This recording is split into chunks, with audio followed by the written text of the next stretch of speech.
화면 공유를 하겠습니다. 됐죠? 오늘의 주제는 복음과 창조입니다.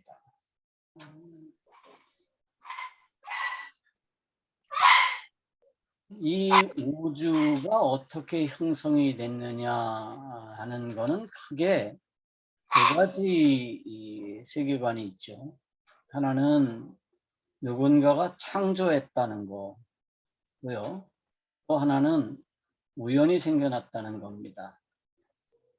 근데 누군가가 창조했다는 거하고 우연히 생겨났다라고 하는 거는 그냥 창조되었느냐 우연히 생겼느냐의 차원의 문제가 아니에요. 이건 훨씬 더 중요한 문제를 가지고 있습니다. 왜냐하면 만약에 이 우주가 창조되었다라고 그러면 창조된 모든 것들은 존재 목적을 가지고 있습니다. 그렇죠? 이 전화기도 이거 창조됐죠. 우연히 생겨난 게 아닙니다.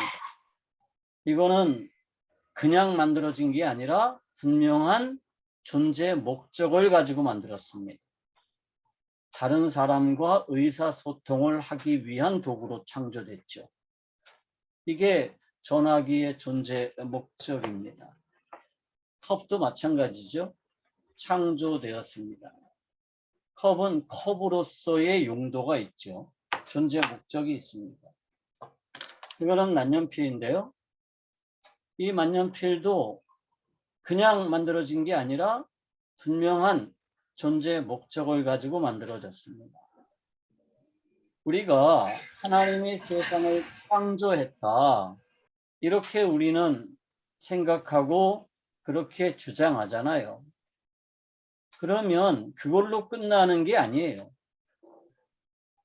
하나님이 세상을 창조했어. 그러니까 너 하나님 믿어. 뭐 그런 차원으로 우리가 창조를 주장할 수도 있죠. 그런데 우리가 하나님이 세상을 창조했다라고 하는 것은 그런 단순한 문제를 훨씬 넘어선다는 겁니다.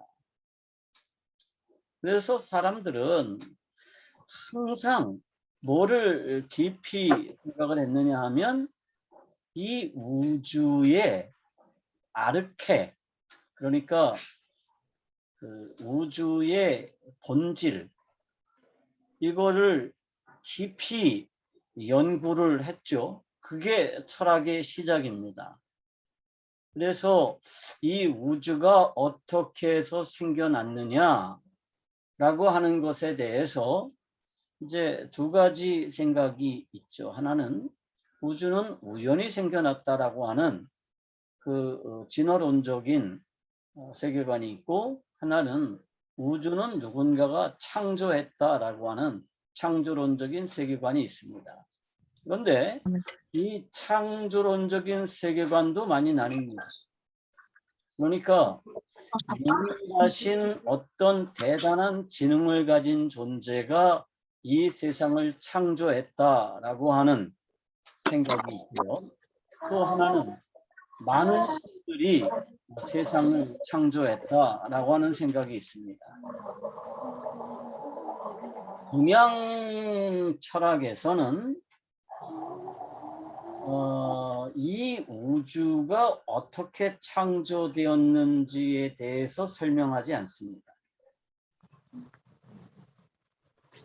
그런데 우주는 누구에 의해서 움직여지느냐에 관심을 가지죠. 그래서 동양 철학에서 중요한 거는 하늘이라고 하는 실체입니다. 그러니까 천국, 중국식 발음으로 하면 텐.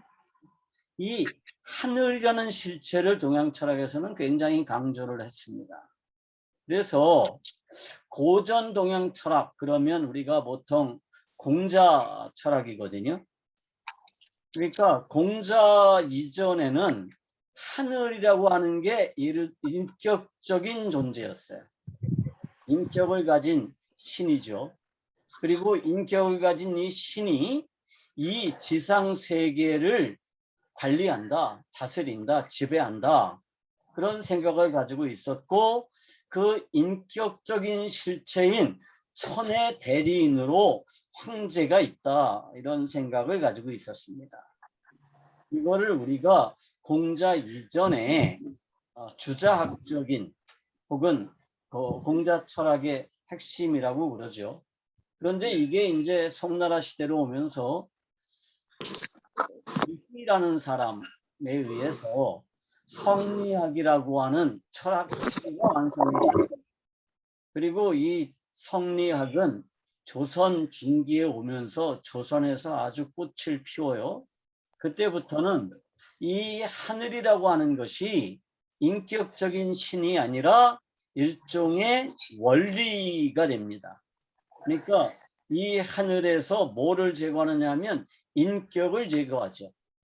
그래서 단순히 성리학에서는 이 하늘이 우주적인 원리가 돼요. 그리고 이 우주적인 원리가 이 세상을 창조했다.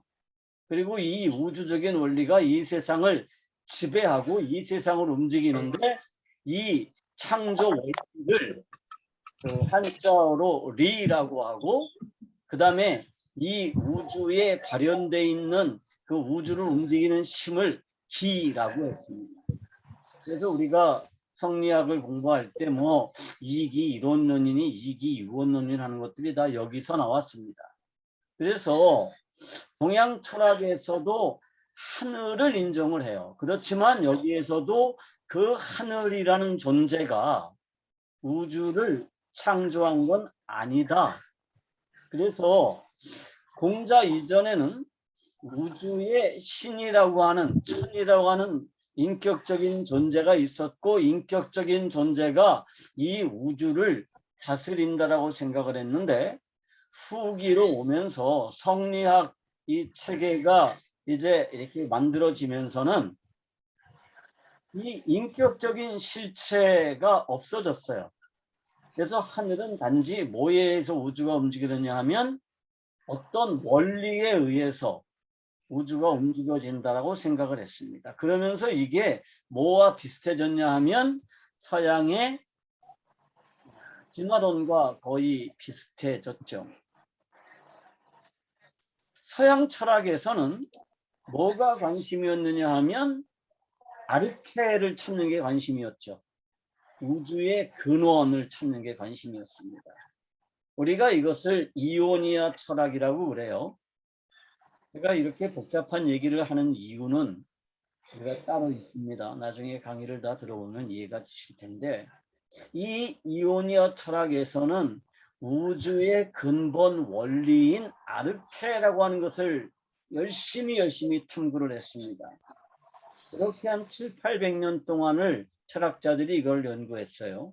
그러면서 이제 뭐 어떤 철학자는 우주의 아르케는 물이야 그랬죠. 이렇게 우주의 이 아르케 우주의 기본 이 근본은 물이야라고 주장한 그 철학자를 우리가 탈레스라고 알고 있죠. 그런가 하면 어떤 철학자는 우주의 아르케는 불이야 그렇게 주장한 철학자도 있죠. 그 철학자를 우리가 헤라클레이토스라고 알고 있습니다. 또 조금 더 이제 사람들의 생각이 발전하면서 아낙시만드로스라는 사람이 와서는 우주의 아르케는 원자야 까지 왔어요. 원자가 우주의 아르케야. 응? 이렇게 왔습니다. 그렇게 이제 이 아르케 논쟁이 한참 동안 한 뭐 거의 1000년 가까이 그렇게 긴 시간 동안 서양 철학의 핵심 주제가 됐다가 아주 뛰어난 철학자가 한 사람 나타났습니다. 그 사람이 누구예요? 소크라테스입니다. 그래서 소크라테스부터 우리가 인본주의 철학자라고 부르는데 소크라테스의 명제가 뭐죠? 너 자신을 알아라 라고 하는 거죠. 너 자신을 알아라라는 말이 우리가 미꾸라지를 좀 알아. 그렇게 농담 삼아 이해하는데 소크라테스 철학의 핵심은 그게 아니에요. 너 자신을 알아라라는 게 네 주제를 알아라 그런 뜻으로 말한 게 아니고 왜 우리가 우주의 근본인 아르케에 그렇게 집중하느냐? 아니야. 우리가 관심을 가져야 될 거는 인간, 사람, 너는 누구냐? 그래서 그때부터 철학의 관심이 어디로 갔느냐 하면 사람으로 갔습니다. 그래서 소크라테스를 우리가 철학의 아버지라고 그래요. 그래서 철학은 우주에 대한 관심으로부터 인간에 대한 관심으로 옮겨갔습니다. 그 시점이 소크라테스예요.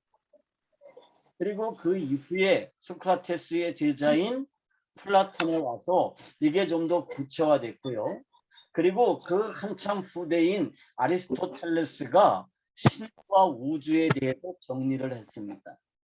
이게 서양 철학의 이제 흐름이죠. 그리고 이제 그게 좀 더 많이 가면서 프로타고라스 같은 사람에게 와서 프랑스 철학에 와서는 어떻게 바뀌었느냐 하면 인간이 만물의 척도다라고 왔습니다. 그래서 인간이 만물의 기준이다 이렇게 왔어요. 그리고 그 플라토고라스의 그 인간이 만물의 기준이라고 하는 생각은 지금 현대 철학에서도 여전히 변함이 없습니다. 그때 이후로 소크라테스 이후로 모든 사람의 관심은 우주의 근원, 신 이런 데 있는 게 아니라 인간에게 있는 거죠. 인간이 뭐냐? 인간이 어떻게 살아야 되느냐? 인간의 심리는 뭐냐? 그래서 인간에 대해서 연구하다가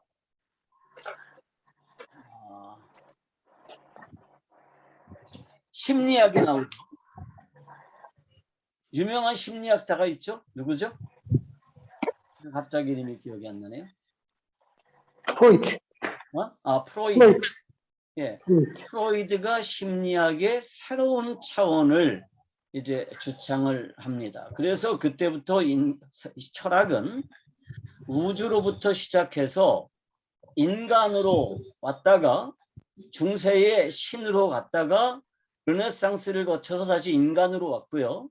인간을 거쳐서 지금은 뭐로 갔느냐? 인간의 내면을 연구하는 쪽으로 갔습니다. 그런데 우리가 성경적인 세계관에서 이 창조론을 다룰 때 두 가지 아주 중요한 관점이 있습니다. 첫째는 우주의 주인이 누구냐 하는 문제입니다. 그러니까 서양 철학이나 동양 철학이나 혹은 진화론이나 모든 그 철학에서 우주의 주인은 누구라고 상정을 하느냐 하면 인간이 우주의 주인이 됩니다. 그러니까 동양 철학에서 천이라고 하는 존재를 상정했지만 그 천의 섭리는 누구를 통해서 구현되느냐 하면 천자를 통해서 구현되죠. 그 천자가 중국에서 말하는 황제인 거죠. 그래서 황제는 천자의 명령을 그 위임을 받아서 하늘의 위임을 받아서 이 세상을 다스려요. 그래서 천자는 이 세상을 다스리는 일종의 질서를 세우죠. 그래서 천자가 정치 질서를 세울 때 그 정치 질서에 따라서 세워진 것들이 누구예요? 제후들입니다. 그리고 제후 밑에는 누가 있어요? 사들이 있습니다. 그래서 제후를 대부라고 그러고요.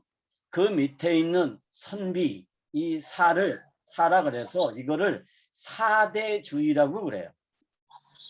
그러니까 우리가 알고 있기로는 이 사대주의라고 하는 게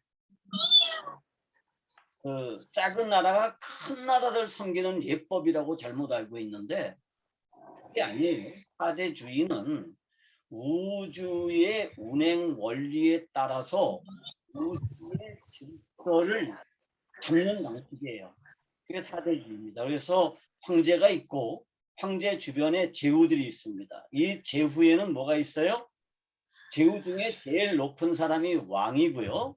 그 왕보다 아랫사람을 백작, 후작, 자작, 남작 이런 식으로 자기를 주죠. 그런데 이게 이제 일본 시대에 붙여진 이름이고요. 그 이전에는 그 후작이니 백작이니 하는 이름은 없었어요. 그런데 왕이 있고 왕 밑에 대부들이 있었습니다. 그러니까 왕과 대부는요, 어떻게 보면 다 누구의 신하예요? 황제의 신하예요. 그러니까 조선의 선비들이, 조선의 중신들이 왕의 명령보다 누구의 명령을 더 소중하게 여겼어요? 황제의 명령을 더 소중하게 여겼습니다. 왜냐하면 왕이나 그 중신들이나 누구의 신하라는 거예요? 황제의 신하입니다. 그래서 왕이 조선에서는 절대적인 왕권을 가지지 못했습니다. 다 누구의 신하예요? 황제의 신하고, 황제가 왕을 바꿀 수도 있어요, 논리적으로는. 그래서 이 창조론, 이 우주론이 뭐에도 영향을 미치냐 하면 각 나라의 정치 제도에까지 영향을 미치고요. 그 정치 제도가 그 나라의 인민들의 삶에도 영향을 미쳤습니다. 그래서 이 우주는 일종의 질서를 가지고 있다고 보기 때문에 거기에 살고 있는 사람들도 일종의 질서가 있죠. 그래서 왕은 왕답게, 대부는 대부답게, 선비는 선비답게, 농사 짓는 사람은 농사 짓는 사람답게, 장인은 장인답게 자기의 분수를 지키면서 사는 게 공자 가르침의 핵심이에요. 그래서 최근에 중국에서 이제 그 공자를 부활시키면서 내건 사회 슬로건이 뭐가 있냐면 사계사회라는 게 있습니다. 사계사회라는 건 뭐냐면 각자 자기 분수에 맞춰서 살되 그것이 조화를 이루는 사회입니다. 공자의 이상주의 사회고요. 이거는 신분주의 사회입니다. 그러니까 그 나라로 따지면 정치가는 정치가로서 사는 거고, 장사꾼은 장사꾼으로 더 이상의 분수를 바라지 마라. 그 밑에 그냥 백성들은 백성답게 살면 된다. 그런 이제 계급주의적인 사고 방식을 가지고 있었어요. 그게 이제 공자가 말하는 정치 제도인 거고요. 이게 조화로운 사회라는 겁니다. 그런데 여기에는 뭐가 있느냐 하면 이 세상을 지배하는 천이라고 하는 존재를 상징하고, 그 천의 위임을 받은 황제라는 사람을 존재를 상징했습니다. 그러면 여기에서는 우주의 주인이 누구냐? 다 사람들입니다. 그래서 동양 철학에서 우주의 주인이 하늘인 것 같지만 그 하늘의 위임을 받은 황제가 우주의 주인입니다. 그래서 모든 만물은 다 누구 거예요? 황제 거고요. 황제가 왕에게 권한을 위임하는 거죠. 그래서 왕이 자기 강역에 주권을 가집니다. 그런데 우리가 창조론을 인정하게 되면 이 우주는 창조하신 분이 따로 있으니까 이 우주의 주인이 누가 돼요? 창조주가 됩니다. 하나님이 우주의 주인이 되는 거죠. 그런데 사람들은 말은 이렇게 하죠. 창조론을 믿는다고. 그렇지만 우주의 주인은 누구라고 생각하죠? 나라고 생각합니다. 내가 우주의 주인이죠. 내가 선과 악을 나누는 기준이 됩니다. 그래서 나한테 유익한 것은 선한 것이고 나한테 불리한 것은 악한 것이다. 이런 기준을 가지고 세상을 봐요. 그래서 우주의 주인은 누구다? 나다. 불교에서 가르치는 그 가르침 중에 부처가 처음 세상에 태어났을 때 태어나자마자 동서남북으로 3발자씩을 걸으면서 천상천하 유아독존이라는 말을 남겼대요. 물론 이 말을 한문으로 중국어로 하진 않았고 아마 산스크리트어로 했겠죠. 그런데 이 천상천하 유아독존이라는 게 무슨 뜻이에요? 내가 이 하늘과 땅에서 유일하게 높은 사람이야, 그런 뜻이 아니에요. 이게 무슨 뜻이냐 하면 우주에 내가 있음으로 해서 내 안에 우주가 있다는 거예요. 그런데 내가 존재하지 않으면 내게는 우주가 존재하지 않는 거예요. 그래서 우주가 존재하느냐 존재하지 않느냐의 기준이 누구예요? 나입니다. 내가 존재할 때 내게 우주는 관계가 있죠. 그런데 내가 존재하지 않으면 우주는 나하고 관계가 없습니다. 그게 천상천하 유아독존이라고 하는 의미예요. 그래서 불교에서는 항상 무소유를 강조하고 그 다음에 나는 없는 거다 이렇게 가르치지만 실제로는 아니에요. 내가 존재함으로 비로소 우주 만물이 나하고 상관이 있는 거예요. 여기서도 누가 주인이에요? 내가 주인입니다. 다시 얘기하지만 그리스도인들은 이 우주를 하나님이 창조했다고 믿습니다. 그리고 나를 창조하신 분이 누구라고 생각해요? 하나님이 나를 창조하셨다고 생각을 해요. 그런데 실제 삶에 있어서의 주인은 누구예요? 저죠. 내 행복을 위해서 신앙이 필요해요. 왜 예수 믿는다고 그러죠? 지옥 가지 않기 위해서 예수 믿어요. 그죠? 우리가 예수 믿고 천국 갑시다 그러잖아요. 그럼 거기에서 주인은 누구예요? 당신이잖아. 나. 그러니까 내가 지옥 가지 않기 위해서 예수를 믿는다. 그럼 주인은 누구예요? 나예요. 우리가 왜 신앙생활 합니까? 하나님 잘 섬기면 뭐 준다고 그래요? 복 주신다. 예수 믿고 복 받으세요. 이런 말들도 많이 하죠. 여기서 말하는 복이라는 건 뭐예요? 이 세상에서 말하는 부귀영화입니다. 요즘 말로 바꾸면 행복이죠. 예수 믿고 행복해지는 거죠. 그래서 우리가 가끔 뭐 어느 특정한 교단에서 나오는 그러한 큰 교회에서 나오는 신문 같은 게 있어요. 가끔 우리 집에도 전도용으로 꽂히는데 거기를 보면 뭐 교인들의 간증이 엄청나게 여러 사람의 간증들이 실려 있어요. 근데 그 간증의 내용이 다 뭐예요? 우리 남편이 암에 걸렸었는데 누군가가 뭐 전도를 해가지고 내가 이 교회를 다니게 되고 목사님으로도 기도를 받았는데 내 남편 암이 말기였는데 치료됐습니다. 할렐루야. 하나님께서 고쳐주셨습니다. 이런 내용들이 굉장히 많습니다. 내 아들이요. 공부를 지지리도 못했는데요. 예수 믿고 얘가 서울대학교 갔어요. 이런 얘기들 뭐 우리가 다 그런 얘기들을 듣고 역시 하나님은 살아계셔. 물론 그럴 수 있지만 거기에도 주인은 누구예요? 나예요. 내 행복입니다.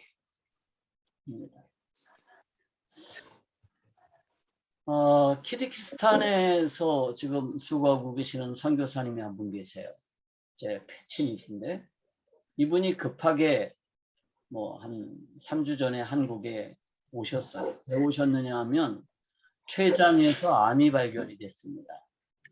췌장에서 암이 발견이 됐는데 3기 내지 4기다. 그래서 이제 한국으로 와서 격리기간이 끝나고 세브란스에 입원해서 정밀 검사를 받았는데 췌장암으로 판결이 됐습니다. 판명이 되고 3기 내지 4기다. 그래서 수술을 하기는 어렵고 항암 치료를 하는 수밖에 없다. 그래서 물어봤대요. 항암하면 고칠 수 있습니까? 그랬더니 생명을 연장할 수는 있습니다. 그래서 그거 안 하기로 했답니다. 왜 안 하기로 했냐? 아니 그거 하면서 항암하면서 아무것도 못하고 병원 신세 지다가 죽으나 그냥 항암하지 않고 선교사로 살다가 죽으나 어차피 죽는 건데. 근데 그분 글에 댓글들이 다 뭐가 달렸냐면 하나님 이분을 살려주세요. 고쳐주세요. 댓글들이 뭐 수십 개가 달렸어요. 근데 저는 이분 말이 맞는다고 봅니다. 병원에서 항암하면서 그냥 그 치료하다가 죽으나 선교사로 복음 전하다 죽으나 뭐 조금 일찍 죽는 건데 뭐 그게 무슨 아쉽겠어요? 그러니까 이 선교사님의 주인은 누구예요? 하나님이신 거죠. 나요. 우리가 창조를 믿는다고 그러면 우주의 주인이 누군가에 관한 질문에 답할 수 있어야 됩니다. 그런데 우주의 주인이 누군가에 대해서 답을 하려고 그러면 뭐에 대해서 답할 수 있어야 되냐면 여기에 대해서 답할 수 있어야 됩니다. 존재되어진 모든 것은 존재 목적을 가진다는 것입니다. 존재되어진다라고 하는 건 뭐예요? 내가 스스로 존재하는 것이 아니라 누군가가 나를 존재하게 한 것입니다. 우주의 모든 것들은 다 존재되어졌습니다. 그러니까 우리들에게 자기가 신이라고 거짓말하는 그러한 거짓 신들, 그 타락한 영적인 존재들도 존재되어진 것들이고 또 이 물질 우주에 존재하는 모든 것들도 다 존재되어진 것들이죠. 스스로 존재하시는 분은 오직 한 분이십니다. 그 스스로 존재하시는 그분이 모든 것들을 존재하게 하셨죠. 하늘과 땅의 모든 것들, 보이는 것들과 보이지 않는 것들을 자신을 위해서 창조하셨습니다. 그래서 이 세상의 모든 존재하는 것들, 존재되어진 것들은 존재의 목적을 가지고 있어요. 그러면 우리가 이거를 인정한다 그러면 뭐를 가지고 살아야 되느냐 하면 존재 목적을 가지고 살아야 된다는 겁니다. 이게 창조론자로 사는 방식입니다. 그러니까 존재의 목적이 뭐냐라고 할 때 나는 행복하게 해서 살아요. 그럴 수 있죠. 그런데 존재 목적이라고 하는 건 내가 정하는 게 아니에요. 누가 정하죠? 창조주가 정합니다. 이 전화기가 스스로 존재 목적을 정하지 못하죠. 이 존재 목적은 누가 정해요? 이 전화기를 설계한 그분이 존재 목적을 정했습니다. 이거는 절대로 변할 수가 없어요. 그러니까 여기에다가 카메라를 좋은 거를 설치했죠. 이거는 갤럭시 S21 최신형인데요. 그러니까 최신형을 사고 싶어서 샀던 게 아니라 사실 3월 1일 날 갤럭시 S20을 어렵게 장만했는데 그거를 제가 낚시 갔다가 물에다 빠뜨렸습니다. 10m에다. 그래서 못 건졌어요. 할 수 없이 21로 바꿨는데 카메라가 되게 좋더라고요. 여기 뭐 별의별 기능이 다 있죠. 근데 아무리 여러 가지 기능이 추가되어 있어도 전화기의 기본적인 기능은 뭐예요? 멀리 있는 사람, 떨어져 있는 사람과 의사소통하는 데 있습니다. 음성통화를 하고 영상통화를 하고 메시지를 보내고 인터넷에 접속해서 정보를 습득하고 또 SNS를 통해서 사람들과 의사소통을 하는 거, 그게 이 전화기의 기본적인 기능이에요. 그래서 전화기의 기본적인 존재 목적은 뭐냐 하면 나 아닌 다른 사람과 의사소통을 하는 데 있습니다. 이 전화기가 그 기능을 잃어버리는 그 순간에 전화기는 더 이상 전화기가 아니에요. 모든 것들이 마찬가지입니다. 창조주가 존재 목적을 정합니다. 전학이 스스로 존재 목적을 가지진 않아요. 물론 존재 목적 외에 다른 거로 쓸 수도 있죠. 다른 거로 쓸 수도 있습니다. 예전에는 한때 이 전화기 화면을 거울처럼 만든 전화기도 있었죠. 그래서 여자들이 이걸 보면서 화장을 고치기도 했습니다. 그렇지만 전화기라고 그러면 의사소통을 하는 기본적인 존재 목적을 가지고 있고, 이 존재 목적에서 벗어나는 그 순간에 그거는 기능이 고장난 겁니다. 그래서 우리가 창조론을 인정한다 그러면 존재되어진 모든 것은 존재 목적을 가진다라고 하는 이 명제에 동의해야 되고요. 이 존재 목적을 정하시는 분은 누구다? 하나님이다라고 하는 것을 우리가 인정을 해야 되죠. 그래서 누가 이런 멋진 말을 했을까요? 존재되어진 모든 것은 존재 목적을 가진다. 누가 이런 멋진 말을 했죠? 되게 유명한 사람이 있는데 문식 목사라고 여러분들이 아시나요?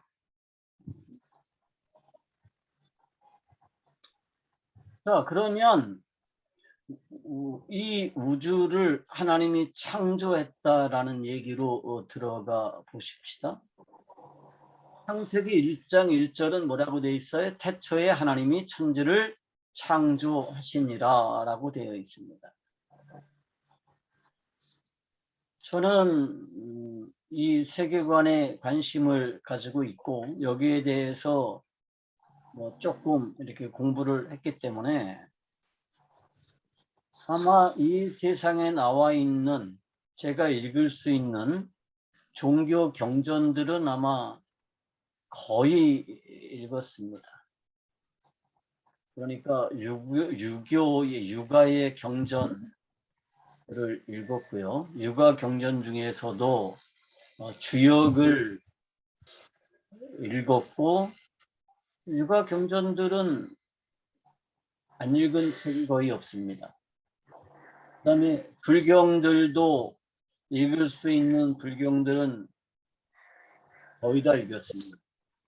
거의 다 읽었고요. 그 다음에 그 불교와 관련되어 있는 서적들도 아마 거의 읽었을 거예요. 제가 제 친구 중하고 불교에 대해서 이 얘기를 나눠도 전혀 이렇게 믿지 않을 만큼 불교에 대해서도 많이 공부를 했습니다.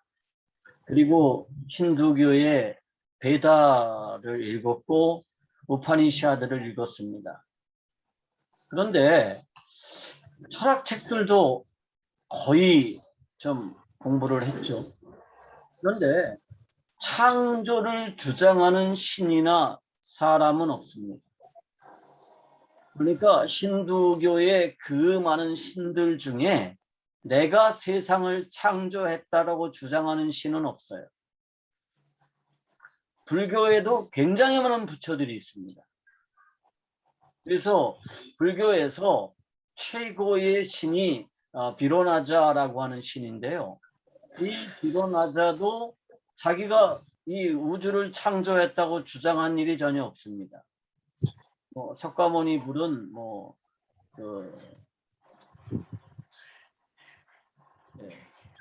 더더구나 그런 말을 한 일이 전혀 없어요. 최근에 제가 리그베다를 다시 읽었는데요. 힌두교 경전이 리그베다의 그 X129.67이라는 게, 그러니까 우리식으로 말하면 무슨 성경 몇 장 몇 절 하는 걸 이렇게 표시를 합니다. 후대에 이제 사람들이 나눴기 때문에 그래요. 거기에 보면 이렇게 돼 있습니다. 이 우주가 어떻게 창조되었는지 누구도 알 수 없다. 이렇게 분명하게 기록을 하고 있습니다. 그러니까 힌두교 최고의 경전인 리그베다에서 이렇게 말하고 있습니다.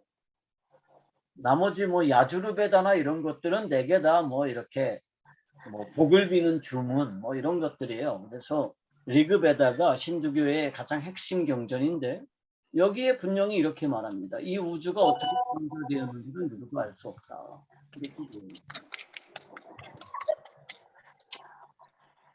그래서 어떤 종교 경전이나 어떤 철학자들도 세상의 창조를 명쾌하게 설명하지도 않고 창조를 주장하지도 않습니다. 그런데 유일하게 내가 세상을 만들었다라고 주장하는 신이 계시죠. 그분이 누구세요? 하나님이십니다. 그래서 하느님 아버지, 성경을 처음 시작할 때 이렇게 말하죠. 예, 뭐라고 그러셨어요? 성경을 처음 시작할 때 창세기 1장 1절에 태초에 하나님이 천지를 창조하시니라 라고 기록을 했습니다. 유일해요. 명쾌하게 하나님이 천지를 창조했다라고 선언하는 것은 하여튼 지금까지 제가 공부해 본 바로는 유일하십니다. 천지를 창조했다. 그러니까 구약 성경은 이슬람이나 유대교나 뭐 개신교나 천주교나 다 같이 쓰기 때문에, 그리고 같은 하나님을 하나님이라고 주장하기 때문에 이 하나님이 천지를 창조하셨다고 말합니다. 그런데 각 나라의 신화 혹은 설화에는 뭐가 있어요? 조물주들이 있습니다. 그러니까 중국의 설화에는 반고라고 하는 이 신이 이 세상을 만들었다라고 주장하죠. 그런데 이 반고는 그 무에서 유를 창조한 게 아니고요. 기존에 있는 물질을 가지고 강을 만들고 뭐 바다를 만들고 산을 만들고 하늘을 만들고 별을 만들고 뭐 그랬다고 그래요. 그게 반고라는 신에 대한 설화입니다. 중국에. 이 반고가 중국의 조물주죠. 또 그리스 철학에서도, 그리스 신화에서도 조물주가 있죠. 그 조물주가 누구예요? 데미우르고스입니다. 데미우르고스가 기본적인 물질을 가지고 세상을 만들었다라고 주장하죠. 그리고 뭐 여러 나라의 이런 내용들이 있습니다. 그래서 힌두교에서도 비누슈라고 하는 신이 이 세상을 만들었다 이렇게 주장을 하는데, 이 비누슈도 그러니까 아무것도 없는 상태에서 그 기본적인 그 공간을 만들고 물질을 만들고 그런 게 아니라 기본 있는 걸 가지고 뭘 만들었느냐? 이 우주를 만들었다 이렇게 주장을 합니다. 창조주는 뭐죠? 창조주는 기본적인 물질을 만드신 분입니다. 그래서 아무것도 없는 상태에서 뭐를 하셨느냐? 공간을 창조하시고 공간과 물질을 나누셨습니다. 그리고 거기에서부터 뭘 시작하셨어요? 창조를 시작하셨죠. 그래서 하늘 공간 안에 여러 가지 별들, 태양을 만드시고 달을 만드시고, 그러니까 다시 말하면 지구의 기본적인 이 우주의 형태를 만드시고, 그리고 이 지구의 식물들, 또 물고기, 조류, 뭐 포유류 이런 것들을 만드셨다는 거죠. 그래서 그분은 창조주세요. 그러면 세상 철학이나 이방 종교에서 말하는 조물주라는 게 실제로 있느냐? 아니에요. 창조주가 뭐 하셨어요? 창조하셨을 뿐만이 아니라 이 세상을 형성하셨다. 이게 성경의 가르침입니다. 저는 어렸을 때 이 창세기 1장 1절에 대해서 불만이 아주 많았습니다. 뭐가 불만이었느냐 하면, 하나님은 분명히 이 우주를 하나님이 창조했다라고 하는 것을 아주 논리적으로 설명하시고 증명하실 수 있었을 텐데 왜 증명하지 않으시고 선언하셨을까? 이게 불만이었어요. 그 이제 제 친구들하고 뭐 어렸을 때 그런 얘기 많이 하잖아요. 특히 고등학교 때. 저는 고등학교 때 이제 예수님을 인격적으로 만나서 예수님의 종이 됐는데, 그때부터 이제 친구들한테 늘 그 전도하려고 하면 늘 이게 걸려요. 야, 이 세상은 하나님이 만드셨잖아. 그러면 친구들이 야, 그건 니네 생각이지. 증명해봐. 그러거든요. 그러면 뭐 여러 가지 논쟁을 들어서 증명하는데 이게 안 먹혀요. 그럼 그때마다 제가 하나님께 늘 나가서 불만을 얘기했습니다. 하나님, 기왕 성경을 기록하실 때 하나님께서 세상을 창조하셨다는 것을 좀 논리적으로 증명해 주시죠. 왜 그냥 선언하셨습니까? 불만을 가지고 있었어요. 그러다가 이제 제가 성경에 대한 지식이 좀 늘어나고 세상 학문의 지식이 늘어나면서 알게 된 게 뭐냐 하면 성경은 우주의 매뉴얼이라는 것을 알게 됐습니다. 매뉴얼이라는 게 뭐죠? 사용 설명서죠. 이 전화기를 제가 3월 4일 날 새로 장만을 했는데요. 잃어버린 전화기를 보험 처리하고 제가 돈을 조금 더 보태서 이제 한 단계 업그레이드 된 신제품을 받았는데 이거를 사면 뭐가 같이 오죠? 이 제품의 매뉴얼이 같이 옵니다. 그 매뉴얼에는 저희 삼성 갤럭시 S21, 그래 삼성이라는 말도 안 들어가요. 갤럭시 S21을 구입해 주셔서 감사합니다. 그런 비슷한 선언이 있어요. 그죠? 여기에 이게 삼성에서 만든 제품이다 라고 하는 것을 증명하려고 하는 시도 혹은 설명하려고 하는 시도는 전혀 없습니다. 왜 그럴까요? 왜 증명하고 설명하지 않을까요? 매뉴얼은 그럴 필요가 없기 때문입니다. 너무나도 자명하기 때문이에요. 왜 하나님이 우주를 창조하셨다라고 하는 것을 구구절절 증명하지 않고 설명하지 않으실까요? 자명하기 때문입니다. 자세하게 설명할 이유가 전혀 없으세요. 왜? 하나님이 만들었으니까. 척 봐도 아는 거니까. 이제 벌써 7년이나 됐는데 7년 전에 내 사위들이 자동차를 한 대 저한테 사서 선물했습니다. 삼성 자동차예요. 르노 삼성에서 만든 자동차죠. 이거를요. 구구절절 이게 르노 삼성에서 만든 거다라고 하는 것을 증명하거나 설명할 필요가 없습니다. 누구나 다 알아요. 누구나 다 삼성 무슨 자동차 알죠? 거기에 뭐가 있어요? 일종의 시그널이 붙어져 있죠. 로고. 그래서 뭐 SM5, 뭐 SM3, 뭐 SM7, 요즘은 뭐 XM7, XM 뭐 3, 뭐 XM6 뭐 이런 식으로 나오죠. 근데 그거 설명하지 않아도 증명하지 않아도 누구나 다 알아요. 창조도 마찬가지입니다.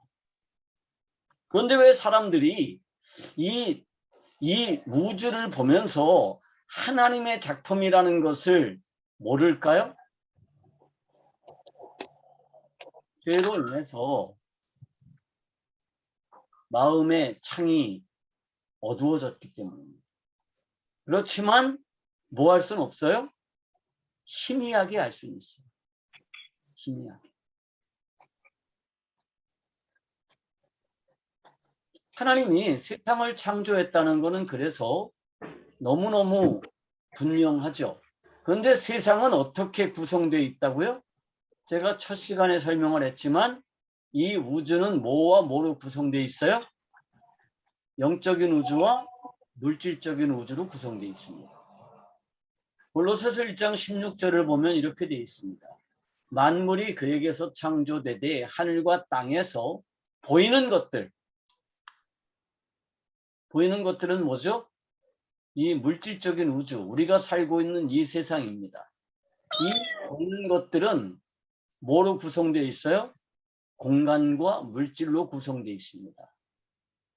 그래서 보여요. 만약에 공간이 없으면 보일 수가 없습니다. 이 본다라고 하는 것은 뭐죠? 공간과 물질로 나눠져 있기 때문에 비로소 보입니다. 왜냐하면 빛이 이 보이는 것에 반사돼서 인간의 눈에 반사되는 것뿐이죠. 그리고 이 보이는 우주는 어디에 있어요? 시간 안에 존재합니다. 이걸 우리가 물질적인 우주라고 그러고요. 또 다른 우주가 있죠. 뭐죠? 보이지 않는 우주입니다. 보이지 않는 우주. 이것도 분명히 존재해요. 그렇지만 여기는 뭐가 없어요? 공간이 없고 물질이 없고 그래서 보이지 않습니다. 그렇지만 분명히 존재하죠. 그리고 여기는 뭐가 존재하지 않아요? 시간이 존재하지 않기 때문에 영원한 세상입니다. 여기에 존재하는 것들이 있죠. 그게 뭐예요? 영적인 존재들입니다. 천사들과 귀신들, 다시 말하면 타락한 천사들. 그래서 이거를 우리가 영적인 세상이라고 부릅니다. 그래서 물질계가 있고 영계가 있죠.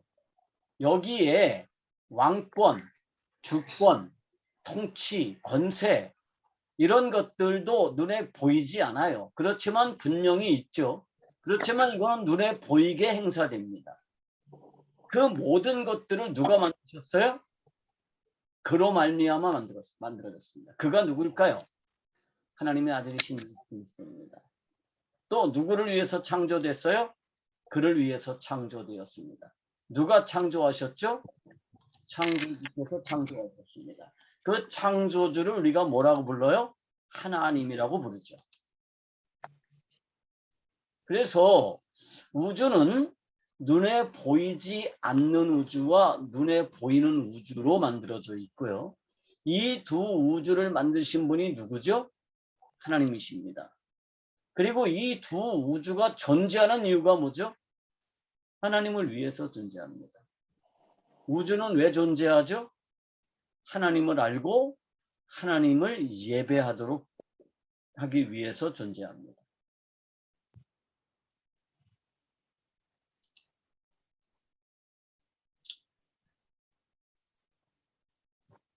그래서 첫 시간에 설명한 것이 다시 반복되긴 하는데요. 영적인 우주에 존재하는 것들은 그 존재 목적에 충분히 합당했습니다. 영이신 하나님을 알고 그 하나님을 예배할 수 있습니다. 왜냐하면 하나님은 영이시기 때문에 영적인 세계에 존재하는 그 영들은 하나님을 충분히 알 수 있었습니다. 근데 문제는 물질 우주죠. 물질 우주에 존재하는 것들은 영이 없기 때문에 하나님을 알 수가 없어요. 그런데 하나님은 이 물질 우주에 존재하는 것들도 하나님을 알고 하나님을 예배하기를 원하십니다. 그래서 누구를 만들었다고요? 그래서 인간을 만드셨죠. 그래서 인간의 몸을 흙으로 만드셔서 어디에 속하게 하셨어요? 물질 우주에 속하게 하셨습니다. 뿐만 아니라 어떻게 하셨어요? 인간에게 생기를 불어넣으셨습니다. 영을 불어넣으셨죠. 그래서 오직 인간만이 영과 몸을 함께 가진 존재로 만들어졌습니다. 육체와 영을 가진 존재로 만들어졌죠. 물론 인간이 가지고 있던 이 영은 인간의 영이기도 하지만 동시에 누가 들어와 있었어요? 하나님의 영이 인간 안에 들어와 있었습니다. 그래서 인간은 이 물질 우주에서 하나님의 영광을 가장 완벽하게 반영하는 존재였고요. 물질 우주에 존재하는 것들은 같은 물질적인 존재인 인간에게서 드러나는 하나님의 영광을 보면서 하나님을 볼 수 있었고 하나님을 예배할 수 있었죠. 그게 우주 창조의 원리입니다. 여기 예쁜 요 꼬마가 제 손녀딸이고요. 요 아이가 제 작은 딸입니다. 고모랑 지금 이렇게 재밌게 잘 놀고 있는데 지금은 얘가 많이 컸습니다. 이제 7월 달 되면 두 돌이 돼요.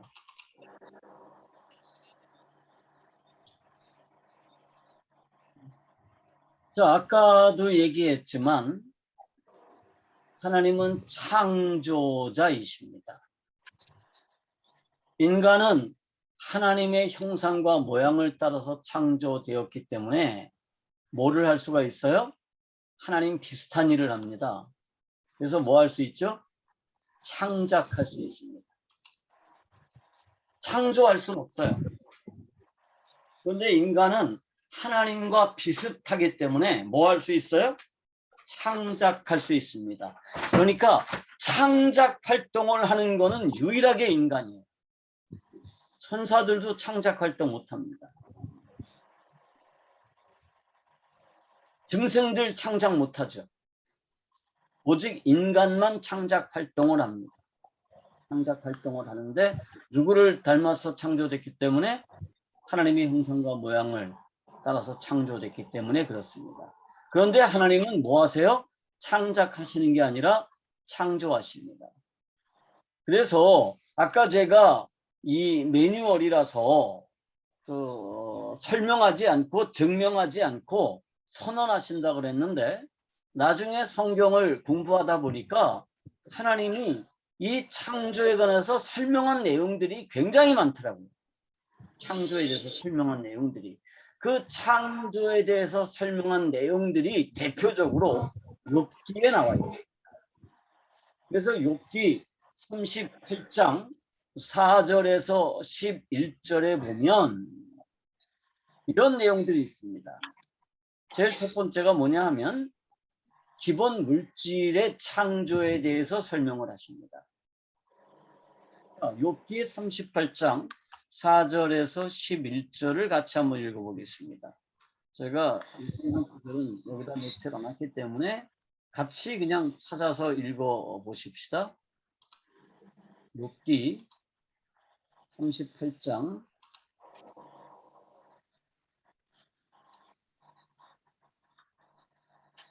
4절에서 11절입니다. 제가 읽을게요.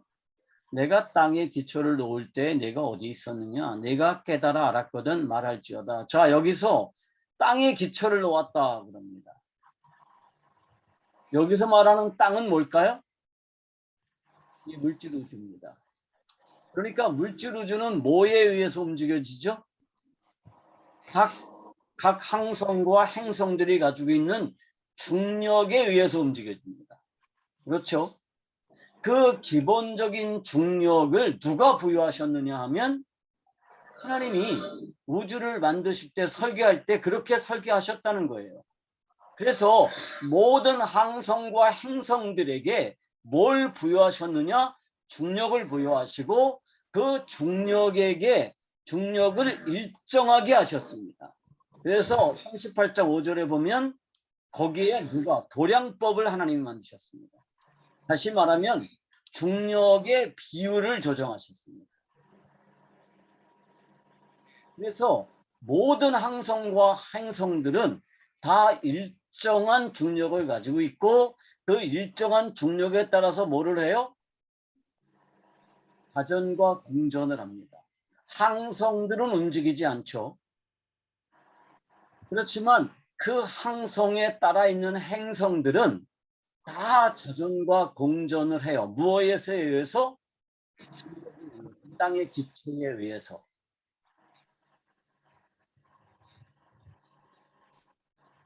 어, 38장 7절은 이렇게 말합니다. 그때의 새벽별들이 기뻐 노래하며 하나님의 아들들이 다 기뻐 소리를 질렀느니라. 그러니까 하나님께서 이 물질 우주를 창조할 때 영적인 우주가 이미 창조되어 있었다는 것을 암시하죠. 그리고 이제 물에 뭘 주셨어요? 물에도 뭘 주셨어요? 지구에 중력을 주어서 그 중력이 물을 잡아다니게 하고 뿐만 아니라 달의 중력에 의해서 물이 움직여지게 하는데 더 이상 움직이지 못하도록 물로 그것을 가두었습니다. 그리고 물에는 뭐가 있어요? 표면 장력이 있어서 절대로 물은 흐트러지지가 않습니다. 힘을 주지 않는 한. 다시 말하면 무슨 얘기예요? 기본 물질을 창조하신 분이 누구냐? 하나님이라는 겁니다. 우주의 법칙을 누가 정했을까요? 하나님이 정하셨습니다. 중력은 누가 만드셨을까요? 하나님이 만드셨습니다. 그래서 모든 항성과 행성들에게 중력을 부여하고 그 중력에 따라서 우주는 일정한 법칙을 가지고 운행하게 만드셨습니다. 이 우주가 일정한 법칙에 의해서 움직인다는 원리를 인간들이 발명하고 성리학에서는 그것을 뭐라고 설명했냐면 리라고 설명을 했습니다.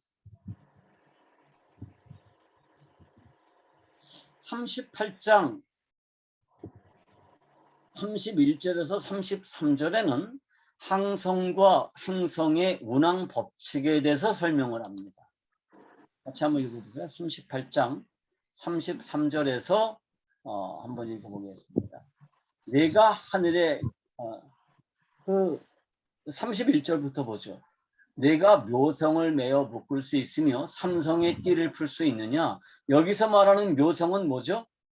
오리온 자리고요. 다시 말하면 별자리들입니다. 이 별자리들은 뭐에 의해서 움직여지는 거예요? 일정한 중력을 가지고 있기 때문에 이것들이 일정한 법칙에 따라서 움직여져요. 그거 우리가 중력을 조정할 수는 없죠. 또 너는 별자리들을 제때에 이끌어낼 수 있으며 북두성을 다른 별들에게 이끌어갈 수 있느냐? 그런 말씀을 하십니다. 이 우주에 태양계가 한 200억 개쯤 된다 그래요. 태양계만한 이 행성 집단이. 그리고 그 태양계가 그 무수히 많이 섞여 있는 것을 우리가 은하라고 그러죠. 그리고 이 우주에는 우리 은하를 비롯한 은하들이 뭐 어떤 학자들은 한 2억 개쯤 있다고 그러더라고요. 엄청나게 거대하죠. 그런데 그 모든 것들이 뭐에 의해서 움직여져요? 중력에 의해서 움직여집니다. 일정한 법칙에 의해서 움직여집니다. 그러니까 이것들이 우연한 폭발에 의해서 이것들이 일정한 법칙을 가지고 움직여진다 그러는 거는 설명할 수가 없어요. 그죠? 일정한 법칙을 가지고 움직여질 수가 없습니다. 그런데 이 우주는 너무나도 일정한 법칙을 가지고 움직이죠. 만약에 지구가 태양을 도는 이 공전의 궤도가 조금이라도 틀어지면 어떻게 될까요? 지구가 1m만 태양 쪽으로 가까이 가서 돌면 지구에는 생물이 살 수가 없습니다. 너무 뜨거워서. 반대로 지구가 태양에서 1m만 멀리 벗어나서 공전을 하게 되면 지구에는 얼음밖에 없게 됩니다. 그런데 절묘하게 이게 맞아서 태양을 돌아요. 뿐만 아니라 뭐를 하죠? 자정을 계속하죠. 그래서 지구에 골고루 뭐가 미쳐요? 태양에 그 에너지가 미치죠. 이게 너무너무 절묘하게 돌아요. 거기다가 달이 또 지구를 돌죠. 그러면서 지구에 뭐를 미쳐요? 인력을 미치죠. 그래서 이 바닷물이 그래서 움직이죠. 그래서 바다에 뭐가 생겨났어요? 그래서 바다에 조류라는 게 생겨났습니다. 그리고 이 조류 때문에 바닷물이 끊임없이 순환하면서 뭐를 키워내요? 생물이 살 수 있도록 만들었습니다. 만약에 바닷물이 이 조류가 없이 그냥 움직이지 않고 가만히 있다 그러면 바닷물은 생명이 살 수가 없습니다. 그런데 바닷물에는 조류가 있어서 끊임없이 움직여요. 그런데 이 조류는 왜 생겼느냐? 달의 인력에 의해서 생겨났습니다. 그리고 그 조류에 의해서 뭐가 생겨나죠? 바람이 생겨났습니다. 바람. 그래서 바람은 지구에 일정하게 거의 불죠. 그러니까 그것을 무역풍이라고 그러고요. 그 다음에 몬순이라는 것도 만들죠, 바람이. 그래서 바닷물을 증발시켜서 뭐를 만들어요? 비를 만들고 그것이 지구에 비를 내려줍니다. 그런데 이 지구에 물과 비를 만드신 분이 누구다? 38장 25절을 한번 보세요. 38장 25절에 누가 홍수를 위하여 물길을 터주었으며 우리와 번개의 길을 내어 주었느냐? 누가 사람 없는 땅에 사람 없는 광야에 비를 내리며 황무하고 황폐한 토지를 흡족하게 하여 연한 풀이 돋아나게 하느냐? 다시 말하면 지구의 이 순환 법칙을 만드신 분이 누구예요? 하나님이십니다. 이거 요백에 설명하고 있는 거죠. 그래서 이 지구라고 하는 또 이 물질 우주, 이 은하, 우주 전체를 만드신 분이 누구다? 하나님이시다라는 거예요. 그래서 우주 전체를 봤을 때 지구는 그야말로 뭐 먼지 하나밖에 안 되는 거죠. 뿐만 아니라 하나님은 이 지구에 존재하는 생명체들에게 뭐를 주셨느냐 하면 고유한 DNA를 부여해 주셨습니다. 그래서 우주에 존재하는 모든 생명체들은 뭘 가지고 있어요? 고유한 DNA를 가지고 있습니다.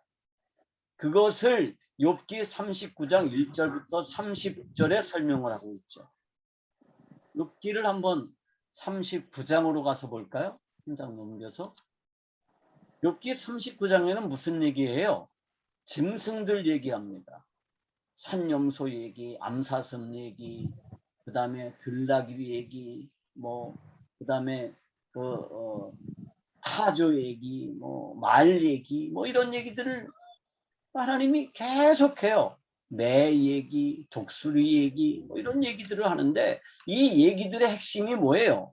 그것들은 다 나름대로 뭐가 있어요? 독특한 특징이 있다는 거예요. 산염소는 새끼를 낳을 때 산염소답게 나요. 여러분, 염소가 새끼 낳는 거 봤어요? 새끼를 낳으면 어떡하죠? 이 새끼는요, 땅에 이렇게 모태에서 밖으로 나오자마자 한 1, 2분이면 일어서서 뛰어요. 사슴도 그렇죠.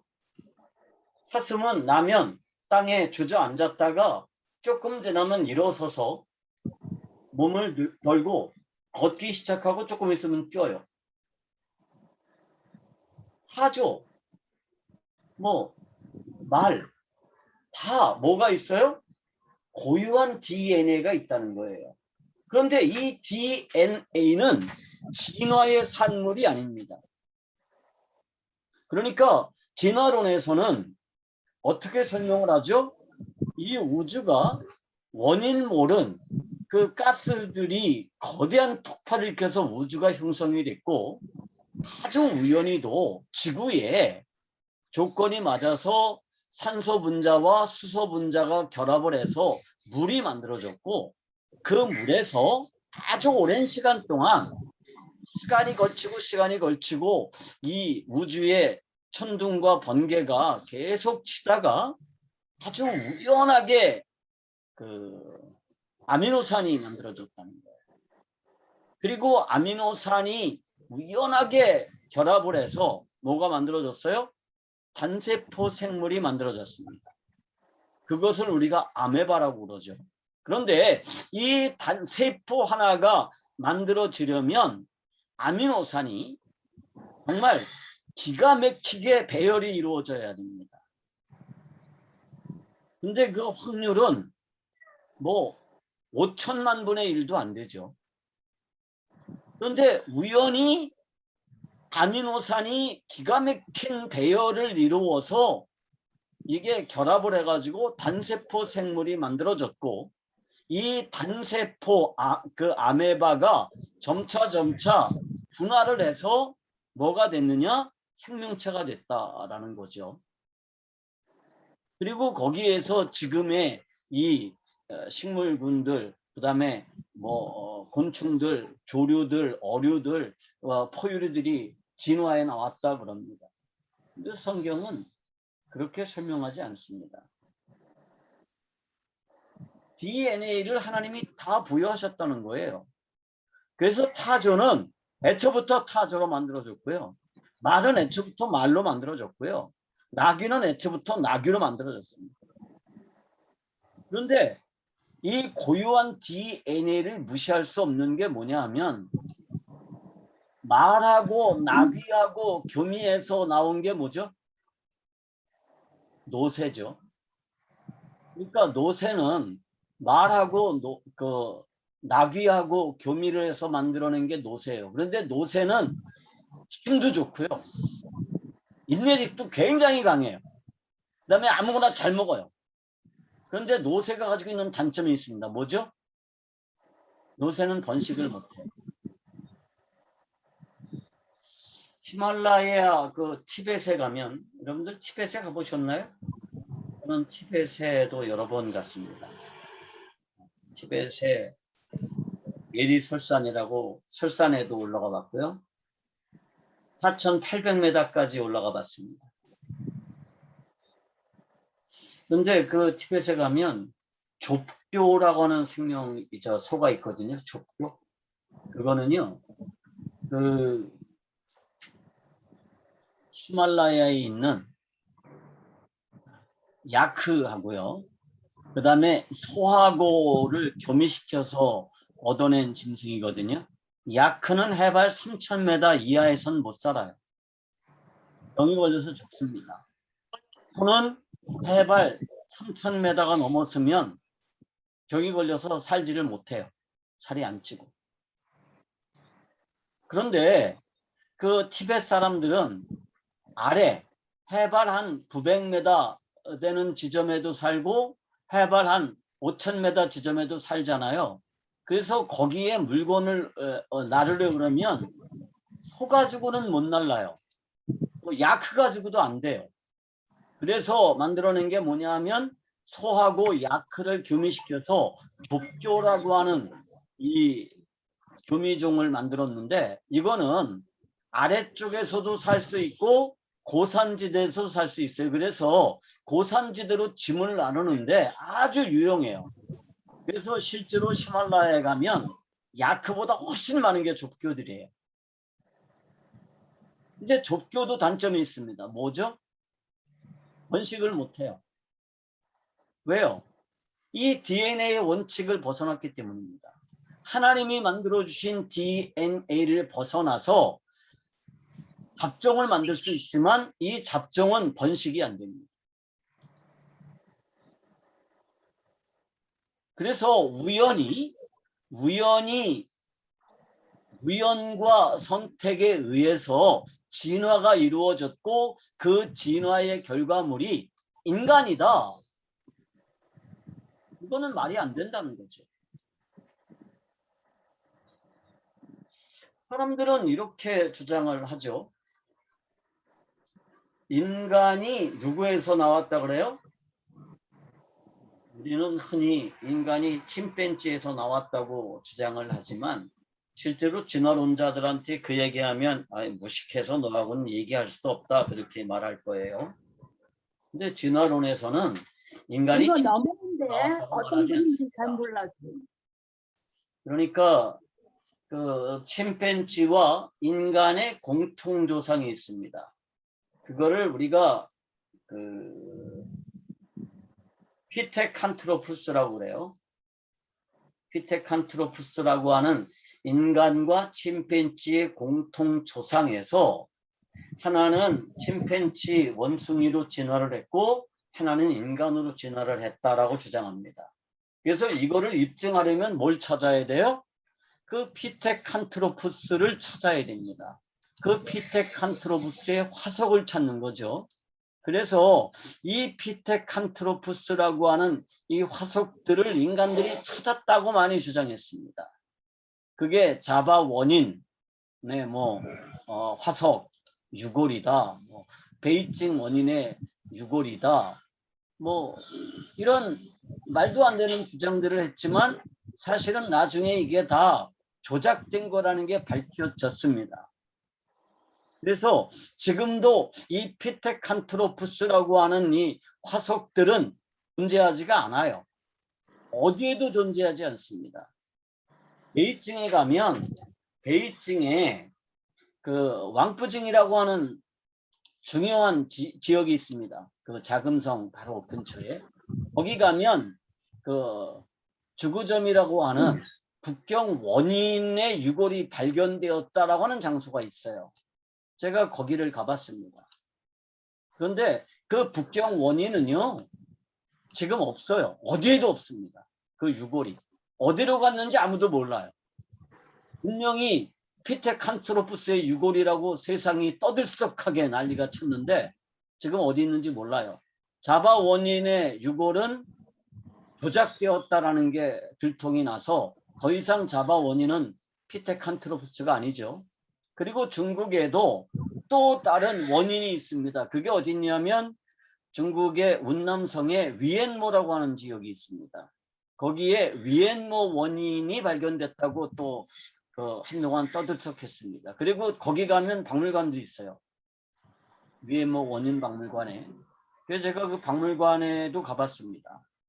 그런데 위엔모 원인의 그 피테칸트로푸스 그 유골, 그 화석도 세상 어디에도 존재하지 않습니다. 없어요. 다 뭐만 있느냐 하면 모조품들만 있습니다. 그러면 진품이 어딘가 있어야 되잖아요. 북경 원인 진품도 어딘가 있어야 되고, 또 그 위엔모 원인 그 모조품의 그 유골도 어딘가 있어야 되는데 어디 있는지 누구도 모르고 누구도 말하지 않습니다. 그러니까 이거는 증명될 수 없는 학설이에요. 그런데 학교에서는 진화론을 뭐라고 가르치죠? 과학이라고 가르칩니다. 과학은요, 같은 실험 결과가 반복되어서 증명할 수 있어야 과학입니다. 그런데 진화론은 절대로 증명할 수 없습니다. 추정하는 거죠. 우주가 우연한 폭발에서 만들어졌다라는 거 증명할 수 없습니다. 그냥 추정하는 거죠. 또 모든 생명체가 진화와 우연한 선택에 의해서 진화되었다라고 하는 거 증명할 수 없습니다. 주장하는 거죠. 근데 성경을 보면 굉장히 재밌는 얘기가 있습니다. 욥기 40장으로 한번 가서 보겠습니다. 욥기 40장.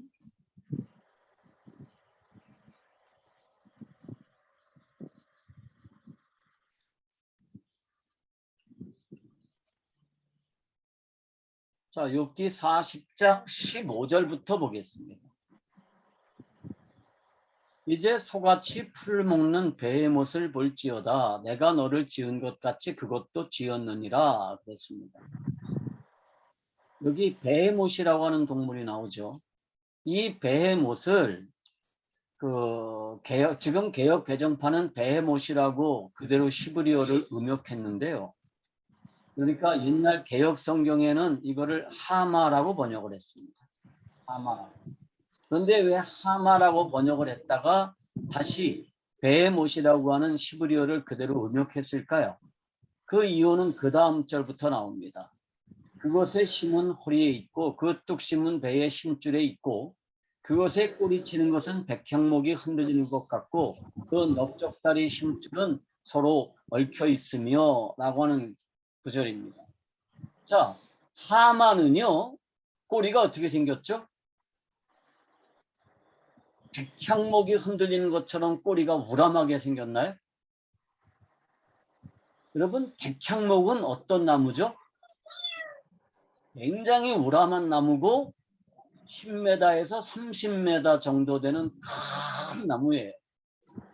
그런데 그 큰 백향목 같은 꼬리를 흔들면서 풀을 먹고 있는 짐승이 있습니다. 초식동물이죠. 그런데 아무리 봐도 이거는 뭐가 아니에요? 하마는 그렇지가 않거든요. 꼬리가 돼지꼬리 같아요. 그래서 이제 이게 하마로 번역된 건 잘못이구나. 그래서 그냥 히브리어를 그대로 음역해서 베헤못이라고 그랬습니다. 그런데 이 베헤못이 어떻게 생겼느냐 하면 꼬리가 10m라고 칩시다. 그럼 몸통은 몇 m쯤 될까요? 꼬리가 10m니까 몸통은 최소한 30m는 되겠죠. 엄청나게 거대한 짐승입니다. 거대한 짐승이고 뭐를 먹어요? 물을 먹습니다. 그리고 물을 먹어도 얼마를 먹어요? 강물을 다 마실 정도로 먹어요. 그러니까 굉장히 거대한 짐승이죠. 이 짐승이 뭘까요? 지금으로 따지면 공룡이죠. 다이노소어. 그래서 이 공룡에 대해서 설명을 하고 있습니다. 그게 욥기 40장 15절에서 24절 말씀이고요. 또 41장 1절에서 21절은 뭐에 대해서 설명을 하죠? 또 리워야단이라고 하는 짐승을 소개를 합니다. 리워야단.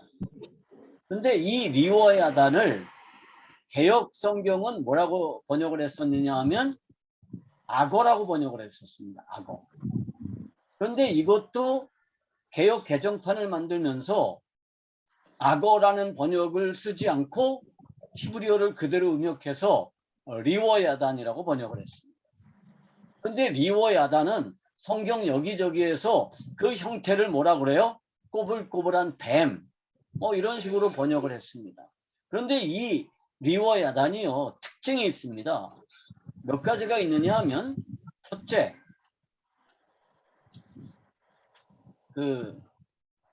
가죽이 굉장히 강해요. 그래서 뭐로 돼 있어요? 비늘로 덮여 있는데요. 그 비늘이 서로 달라붙어 있습니다. 그런데 악어는 뭐가 없어요? 비늘이 없습니다. 그냥 통가죽이죠. 또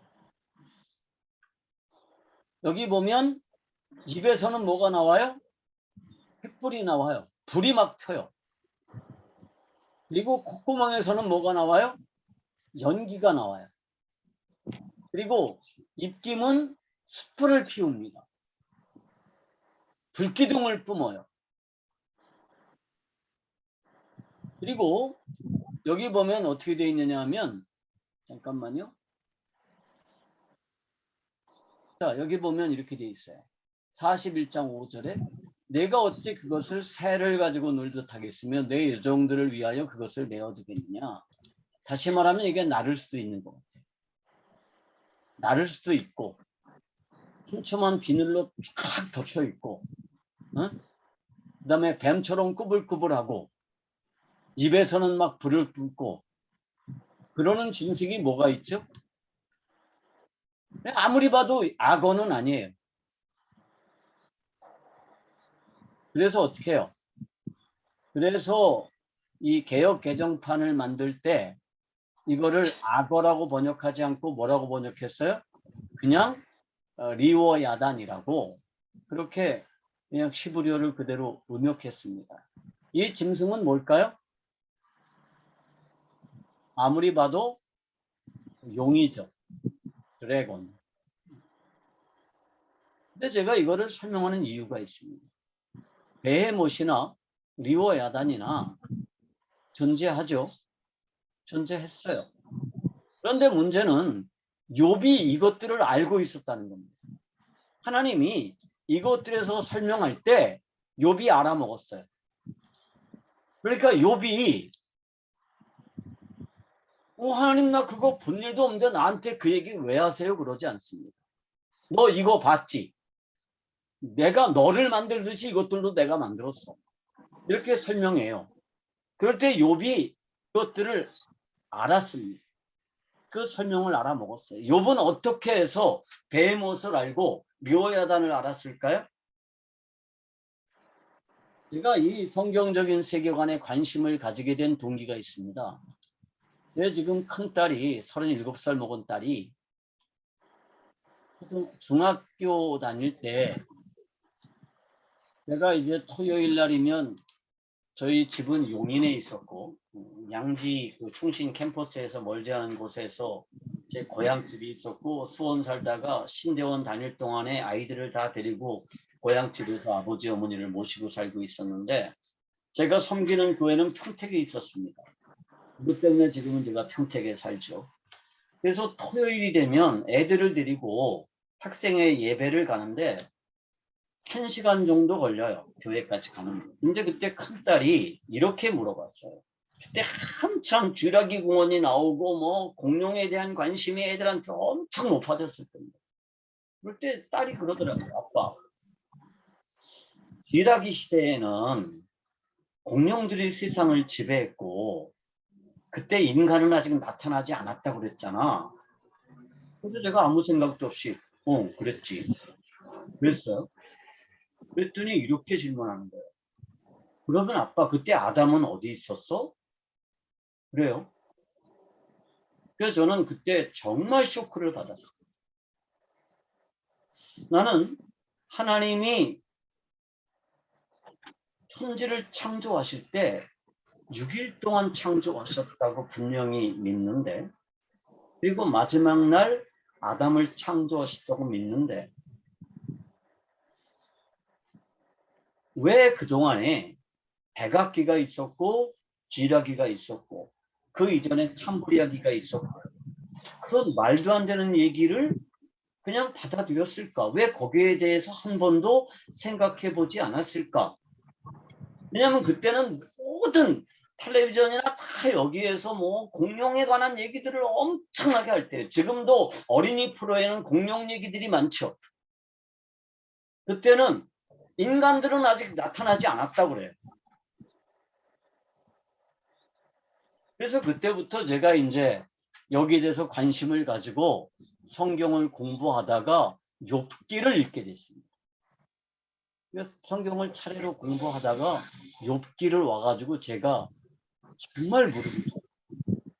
여기에 보니까 욥이 베헤못도 알고 있었고 리오야단도 알고 있었고 하나님의 설명을 알아들었다.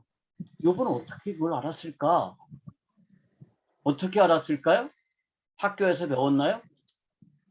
텔레비전에서 봤을까요? 쥐라기 공원이라는 영화를 통해서 알았을까요? 아니죠. 욥이 이것들과 같이 살았었다는 증거예요. 그러니까 성경 중에서 제일 먼저 기록된 책이 욥기죠.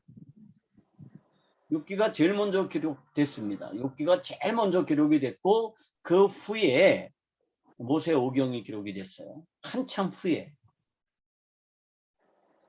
저는 아마 욥기는 노아 홍수 이전에 기록되지 않았을까 그런 생각도 가지고 있습니다. 물론 아직 깊이 있게 연구해서 근거는 될 수 없어요. 그런데 욥이 이 리오야단이나 베헤못을 알았다라고 하는 얘기는 그것들과 같은 시대에 살고 있었다라는 증거입니다. 그리고 최근에 그런 증거들이 엄청나게 많이 나타나죠. 사랑. 인간의 발자국과 공룡의 발자국이 동시대의 것으로 밝혀지는 것들도 굉장히 많습니다. 그래서 아담과 그 욥과 그러니까 욥의 시대에는 아담으로부터 한참 지난 뒤니까 욥과 이 공룡들이 함께 살았었다는 거죠. 그리고 욥은 하나님의 설명을 충분히 알아들었다는 겁니다. 다시 말하면 무슨 얘기예요? 진화론에서 말하는 모든 설명은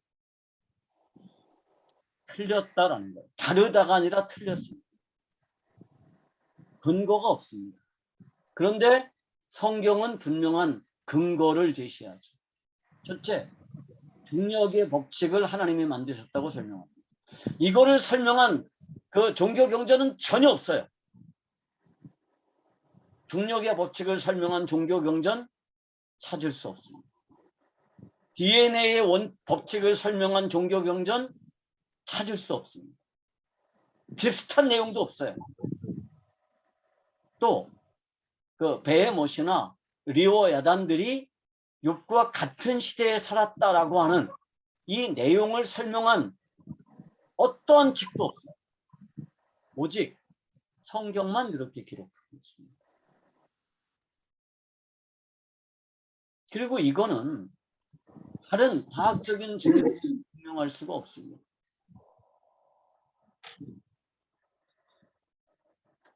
그래서 이 세상은 우연한 진화에 의해서 만들어진 것이 아니고 발전한 것이 아니고 하나님이 애초에 그렇게 만드셨다는 겁니다.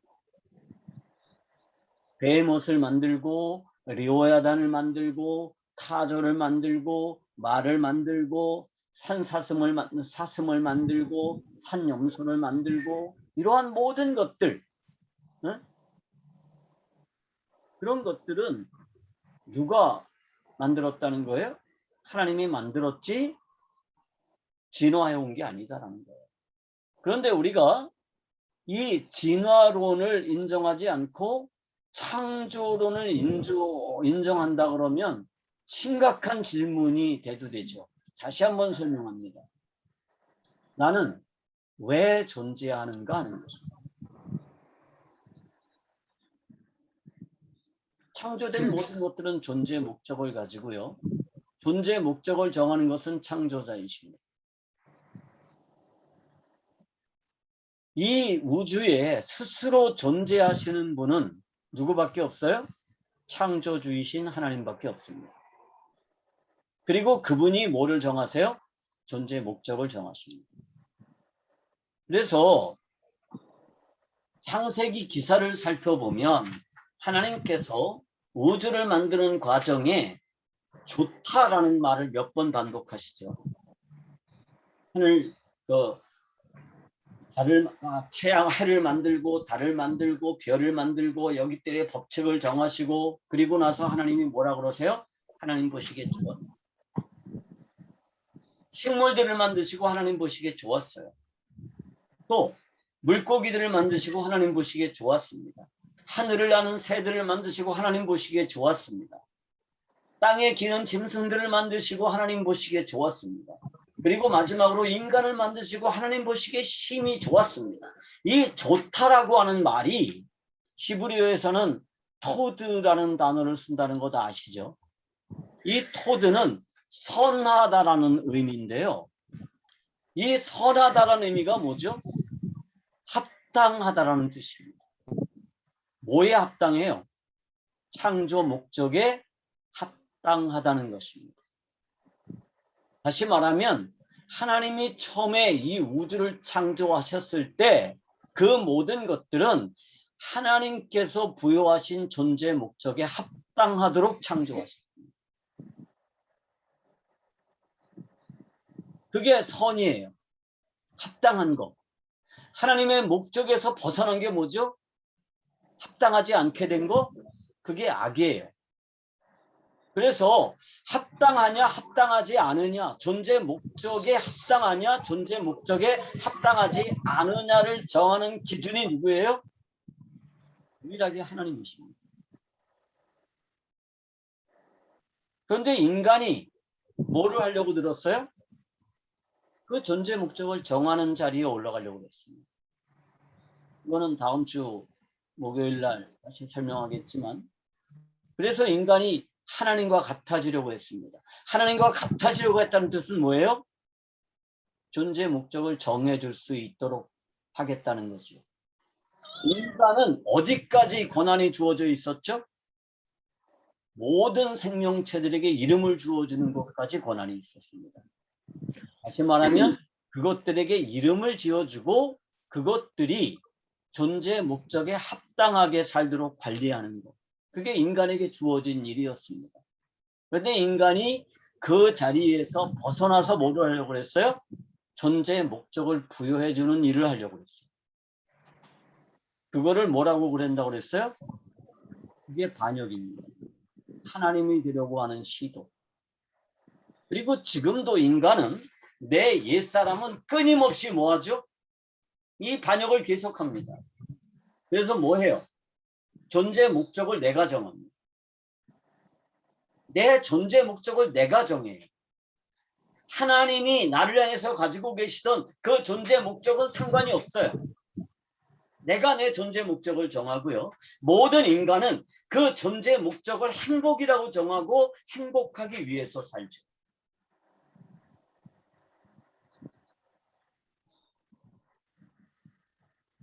그래서 행복하기 위한 모든 것들은 다 선입니다.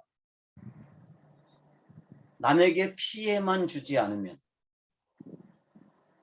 그래서 사람들은 동성애도 뭐라고 그래요? 죄가 아니라고 그럽니다. 왜? 동성애가 남한테 피해를 주는 건 아니거든요. 그리고 동성애는 뭐예요? 행복을 추구하는 권리예요. 근데 왜 너희는 동성애가 잘못됐다고 그러느냐? 기독교가 잘못하는 거다. 그렇게 말하죠. 무엇 때문이에요? 존재 목적을 스스로 정하기 때문입니다. 지금도 사람들이 하나님을 인정한다고 말해요. 하나님의 창조를 인정한다고 말해요. 교회 다니는 사람들 중에 누구도 진화론이 맞느냐 창조론이 맞느냐 그러면 나는 창조론을 믿어요.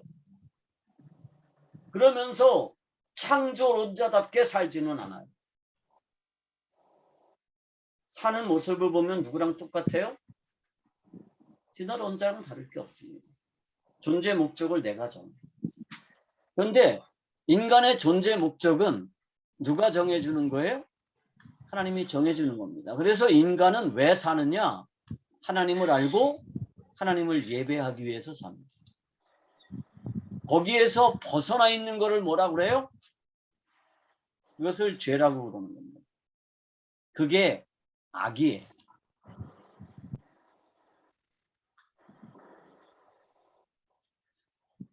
오늘 강의는 여기까지 하겠습니다.